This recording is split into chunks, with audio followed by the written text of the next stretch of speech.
Hi hello friends, பாருங்கள் எங்கள் வீட்டில் வந்து அந்த ரூமில் அடித்தது நல்லா இல்லை பெயிண்டிங். அதனால் வெயில் கலீஜாக இருக்குது பார்த்து. பாருங்கள், இந்த ரூமில் நல்லா பெயிண்டிங் அடித்தாச்சு, நல்லா இருக்கு அந்த கலரு.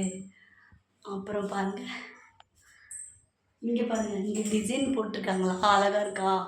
ஆனால் இந்த பீரோ வேற வச்சு மறைச்சிடுச்சு. பாருங்கள், நல்லா அடிச்சிருக்காங்களா. ஸோ இப்போ தான் இந்த வீடே எனக்கு பிடிச்சிருக்குது நல்லா. அப்புறம் பாருங்கள், புது கட்லு தெரியுதுங்களா, புது பெட்டு, புது கட்லு அழகா.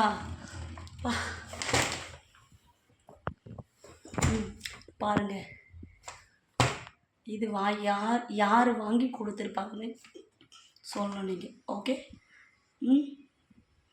நல்லா இருக்கா.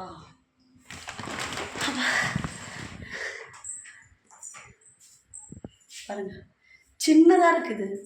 நான் 2 பேர் தூங்குற மாதிரி சொன்னால், ஆனால் எனக்கு இது எடுத்துறதுக்கு அப்புறம் தான் தெரியுது. புக் பண்ண அப்போ தெரியல, அப்புறம் குட்டி ஒன்று இருக்கிற மாதிரி தெரியுது. இப்போ தான் வந்தேன். இன்னும் வீடெலாம் நல்லா க்ளீன் பண்ணணும். அப்படியே கிடக்குது. ஓகே, பாய்.